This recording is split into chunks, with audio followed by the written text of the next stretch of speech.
करायचं, वोट घालायचं की नाही घालायचं अन्याला, हे आपण सगळ्यांना ठरवायचा विषय आहे. कुठलंही क्षेत्र असू दे, कुठल्याही क्षेत्र शब्दाचा अर्थ कुठलाही MLA किंवा विधानसभा क्षेत्र असू दे, त्या ठिकाणी आम्ही कुठल्या पद्धतीने येणाऱ्या टायमाला होराट करायचं ते आपण ठरवायचं आहे. आपण त्याच्याविषयी एक मोठी सभा घेऊ बेळगावमध्ये येणाऱ्या काळामध्ये, जबरदस्त मोठी सभा घेऊन निर्णय करूया की कुठल्या ठिकाणी 60 किंवा 50% प्लस समाज आहे, त्या ठिकाणी तिकीट नाही दिलं तर पुढं आम्ही समाजवाले लोक, समाजाचे युवक, समाजाचे माता आहे, समाजाचे संघसंस्था आहे, समाजाचे वडील, समाजाचे युवक, समाजाचे नेता लोक सगळे मिळून निर्णय असा घ्यायचा आहे. तो निर्णय कसा घ्यायचा पुढं आपण सगळ्यांच्या बरोबर चिंतन करून मी पुढं सांगतो. स्वामीजी, गेल्या कित्येक वर्षापासून आपण येता मराठा समाजाच्या हितासाठी तुम्ही सांगता, मात्र बेळगावमध्ये थोडा मनावर थोडा रिस्पॉन्स मला भेटत नाहीये. तर याचं मूळ कारण काय आहे? आणि येणाऱ्या 2 वर्षानंतर विधानसभा निवडणुकीमध्ये मराठा समाजातील नेत्यांना विधानसभेत उमेदवारी मिळवून देण्यासाठी किंवा आमदार बनवण्यासाठी तुमच्याकडे काय प्लॅनिंग आहे, तुमची काय स्ट्रॅटेजी आहे आणि लोकांकडे कसा रिस्पॉन्स पाहिजे तुम्हाला इथल्या मराठा समाजाकडे? आम्हाला, मी पहिला म्हणतो की जे काही फ्रंट लाईन आहे समाजामधले, जे नेता म्हणून घेतात किंवा कार्यकर्ते म्हणून ज्या त्या पक्षामध्ये, कुठलाही पक्ष असू दे, जे कार्यकर्ते आहेत, ज्या त्या पक्षामध्ये जे बी कार्यकर्ते आहेत त्यांची आम्ही एक बैठक घेतली पाहिजे. पहिला कुठलाही पक्ष असू दे, आम्हाला पक्षाशी काही देणं घेणं नाही आहे.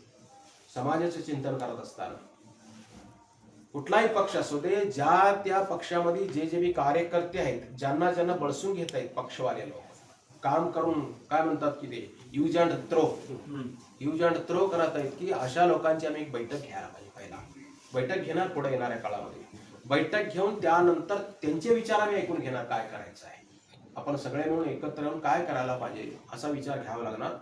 त्याच्याबरोबर लोकांचं काय नाही, सर्वसामान्य लोकांचं असं का नाही, गुरुजी आप आगे चलो हम पीछे है म्हणतात लोकांचं काय अडचण नाही. सर्वसामान्य जे का आम आदमी आपण म्हणतो अशा जनतेचं काही नाही. गुरुजी आप जैसे बोलेंगे हम कोशिश करेंगे, आप आगे है हम पीछे हो, म्हणजे तुम्ही पुढं व्हा, आम्ही पाठीमागं आहे, तुम्ही काय निर्देश कराल आम्ही त्याला सहकार्य करतो. ही भावना संपूर्ण कर्नाटकामध्ये आहे, केवळ बेळगावची नाही आहे. परंतु जेवढे बी कार्यकर्ते आहेत फ्रंटलाईन मध्ये, जेवढे बी काही नेतावर्ग आहेत, यांचं आपण पहिला एकत्र करणं फार जरुरी आहे. त्याच्यानंतर आपण एक मीटिंग येऊन ठरवायचं आहे की कुठल्या क्षेत्रामध्ये आपण कुठल्या पद्धतीने काम करायचं आहे. त्यानंतर हायकमांडचे कोण हाय आहेत अशांना आपण एक मेसेज द्यायचा आहे. जिथं जिथं समाज आहे तिथं नाही तिकीट दिलं तर आपण त्या काळामध्ये त्यांना उत्तर. स्वामीजी, आता मराठा समाज एकत्र होऊन एक संघटना पण झाली, एक समावेश पण होत चाललेला आहे, संघटित होत चाललेला आहे मराठा समाज. तर पण राजकीय उद्देशापूर्वक एक जे त्यांना महत्त्व मिळायला पाहिजे, या ज्या महाराष्ट्रामध्ये होऊ द्या या कर्नाटकमध्ये होऊ द्या, परंतु त्या नेत्यांना आयडेंटिफिकेशन आपलीच लोक करत नाही आहे. हे एक दुर्दैवी एक संगती आहे. आपलीच लोक म्हणण्यापेक्षा आपण बी त्या लोकांना कुठल्या पद्धतीने मार्गदर्शन करायला पाहिजे. त्यांच्या संकट काळामध्ये, त्यांच्या काळामध्ये किंवा आपण अधिकारामध्ये असताना, आपण पोजमध्ये असताना त्या लोकांबरोबरनी आपण कसं राहायला पाहिजे हे पण आपण शिकलं पाहिजे. कारण सर्व काही गोष्टी या आम आदमीच म्हणजे सामान्य लोकांना चुकत्यात अशातला भाग नाही आहे. जैसा राजा वैसा प्रजा. राजा त्यांना सत्तेमध्ये असताना असू दे किंवा सत्तेमध्ये नसताना बी असू दे, लोकांच्या काही सुखदुःखामध्ये आपण जोपर्यंत साथ देत नाही, सहभागी होत नाही, तोपर्यंत समाज आपल्याबरोबर कसं राहणार आहे. कुठल्याही पद्धतीने आपण त्यांच्याबरोबर सुखदुःखामध्ये केव्हा जरी फोन केले तरी पिक करून त्यांना काय बाबा म्हणून विचारलं तर समाज नक्कीच आपल्याबरोबर, नेत्याबरोबर होऊ शकतो. याच्यामध्ये कुठलाही डाऊट नाही आहे. नाहीतर सत्तामध्ये आहे आणि फोन उचललं की केअरलेस केला आणि नंतर जवळ आलं तर तुम्ही आम्हाला पाहिजे म्हटलं, लोक बी एवढी बुद्धू नाही, कोणी जरी असला तरी. त्यामुळं लोकांबरोबरनी जसं पहिला तू नमस्कार करत येतोस की होळीच्या टायमिंगला, त्या पद्धतीनेच कुठलाही असू दे, कुठल्याही पक्षाचा आणि कुठल्याही समाजाचा असू दे, कोणी जरी असला तरी लोक तुम्हाला लोकनेता केलेला आहे आणि तुम्ही जर अधिकारामध्ये आल्यानंतर त्यांना बाजूला ठेवलं आणि पुन्हा विलक्षण आल्यानंतर नमस्कार चमत्कार करून 2 दारूच्या बाटल्या दिला आणि त्यांना कॅच करायला गेला तरी इथून पुढं हे काम चालू देणार नाही. मी स्वतः उभे राहून समाजाच्या पुढं. सर, समाजाचा नेतृत्व तुम्ही आता करायला आहे, एक मार्गदर्शन आपलं एक आत्ता जे सत्तेवरती आहेत, जे उंच पदावरती आहेत पक्षामध्ये मराठा समाजाचे, ते नेते संघटित होत जो ग्राउंड लेवलमध्ये संघटित व्हायला पाहिजे, त्यांना तुम्ही काय उपदेश दिला आणि त्यांना काय मार्गदर्शन करता? त्यांना आपण बोलू आम्ही त्यांच्याबरोबर पर्सनल, त्यांच्याविषयी समाजाच्या हितदृष्टीनं, समाजाच्या दूरदृष्टीनं आपण त्यांच्या बरोबर बसून आपण चिंतन करू. सर, त्यांनी सांगितल्याप्रमाणे 4 ते 4 तोंड आहेत बेळगावमध्ये, आणि राष्ट्रीय पक्षातले लोक मराठा समाजाला हिनवतात. तुम्ही मगाशी म्हटल्याप्रमाणे की बाटली दारूनी बशीभर मटण. तर ह्या स्थितीमध्ये तुम्हाला बेळगावातला मराठा समाज हा हिनावला तरी जागा होत नाही, तर मराठा समाज प्रजा कितपत म्हणजे हे होईल असं वाटतं तुम्हाला येणाऱ्या 2 वर्षांमध्ये? सक्सेस व्हाल तुम्ही मराठा समाजाला हे करण्यामध्ये, का आणि बॅकफुटलाच जाईल राजकीयरित्या आणि आर्थिकदृष्ट्या? आम्ही तरी शतक प्रयत्न करणार.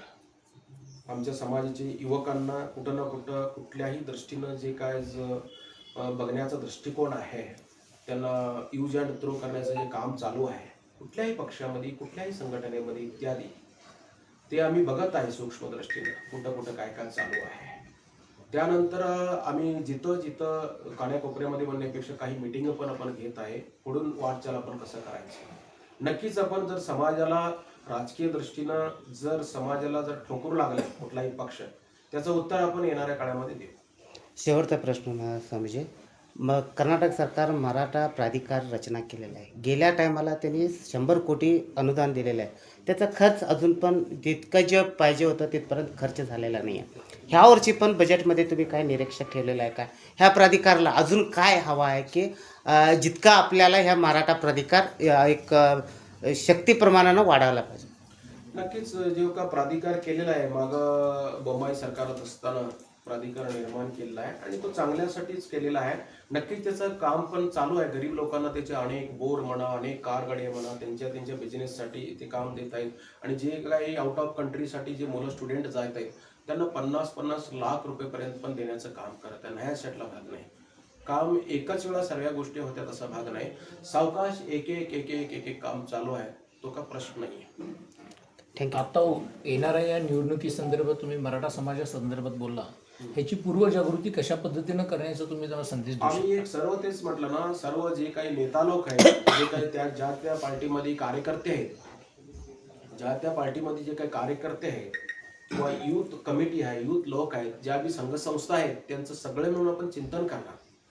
सर्वांचं काय मागणी आहे किंवा कुठल्या पद्धतीनं आपण काम करायला पाहिजे. जेवढे बी आमचे नायक आहेत, जेवढे महान आहे आता सध्या सत्तेमध्ये असतील किंवा जे आजी माझे असतील, त्या सर्वांना बसून, सर्व युवकांना बसून आम्ही एक टीम तयार करून त्याच्याविषयी पुढे आम्ही काय करायचं हे चिंतन करून नंतर आम्ही पुढं काम चालू करतो.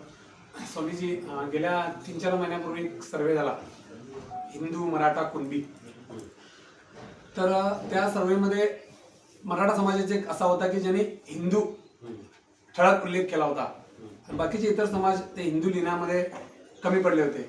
मात्र तरी हिंदू जेव्हा येता येतो मराठा समाज पुढे असतोय, मात्र इतर ते मागं असतात. त्यावर तुमचं मत काय आहे? मात्र ते राजकीय लाभ घ्यायला पुढे असतात ते लोक. हे बघा, मी अन्य समाजाविषयी आम्ही चिंतन करणं आमचं, अन्य समाज का लाभ घेत आहे त्यांच्याविषयी आपण काही टीका करू शकत नाहीये. त्यांना स्वतंत्रता काय करायचं. आपण आपल्या समाजामध्ये आपण हिंदू लिवायचं की कुणबी लिवायचं की काय लिवायचं आपण ठरवायचं आहे. ह्या पद्धतीने आपण निर्णय घेऊन ते काम केलेलं आहे.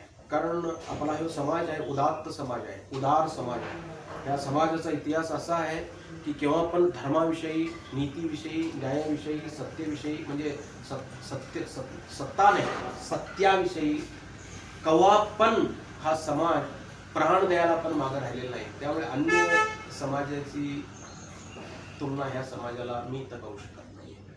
आपण हिंदू आहे याच्यामध्ये काय प्रश्न आहे, आम्ही सनातन आमचा उद्देश काय, इथं अल्पसंख्याक असलेले लोक 3-3 आमदार आहेत इथं बेळगावात, आणि इथं बहुजन असलेला बॅकफुटर एकही आमदार नाही. तुम्ही लीडर लोक डिसिजन घेतला तर पुढे होणार नाही. हिंदूसाठी काम करणारे हिंदू करायला पाहिजे, नॉन हिंदू त्यांनी हिंदूंचं काय, असं यावर तुमचं नाही. असं का नाही, आपण हिंदू आहोत हिंदूसाठीच काम करणार म्हणण्यापेक्षा सगळ्याबरोबर आम्ही काम करणार. असं नाही की आपण हिंदू आहे म्हटलं तर अन्य धर्मीयाला आम्ही टीका टिप्पणी करणार, असं नाही. आमचे छत्रपती शिवाजी महाराजांचं शिक्षणच असं आहे की ते सर्व धर्मीयांना घेऊन ते काम केलेले होते. कधी पण ते कुणाविषयी विरोध केले नाहीत, परंतु जो धर्मविरुद्ध काम करतात, धर्मविरुद्ध चालतात त्यांना ते शिक्षा देण्याचं काम करत होते. त्यामुळे त्यांचा आदर्श घेऊनच आम्ही काम करणार. सर ह्या समाजाचा पुढं पाठीमागं राजकारण फिरत आहे, परंतु राजकारणाचा जो सत्ता आहे, राजकारणाचा जे चावी आहे, जे अन्य जो आम्ही हिंदू म्हणून फिरवतो ते परंतु हिंदू पण नाही आहे, त्यांना हे वास्तुस्थिती ह्याचा उपयोग होत चाललेला आहे. कशाचा? राजकारणाचा सत्ताचा समाज त्यांना पाठीमागे देतो, परंतु त्या जो असेल ते हकदार आहेत त्या समाजाला ते वाट मिळत नाही आहे. त्याच्यातून मार्ग काढावा लागेल ना. हां, मराठा समाजाला न्याय द्यायचा असेल तर एकच न्याय द्यायला एकच मार्ग आहे. ह्या सर्वाला एकच उत्तर आहे. जे बी काय तर तुम्ही प्रश्न एकच आहे, ते म्हणजे संघटना. आम्ही सर्वजण एकत्र येऊन काय घडामोडी चालू आहेत आणि त्याच्यासाठी आपण काय करायला पाहिजे, हे एका व्यक्तीनं होणारं काम नाही. जोपर्यंत आम्ही सर्वजण एकत्र येऊन आपण काम करायला सुरू लागतो, या सर्व प्रश्नांची उत्तरं ते एकाच सिग्नेचरला होऊ शकते. ते सिग्नेचर म्हणजे संघटनारूपी सिग्नेचर.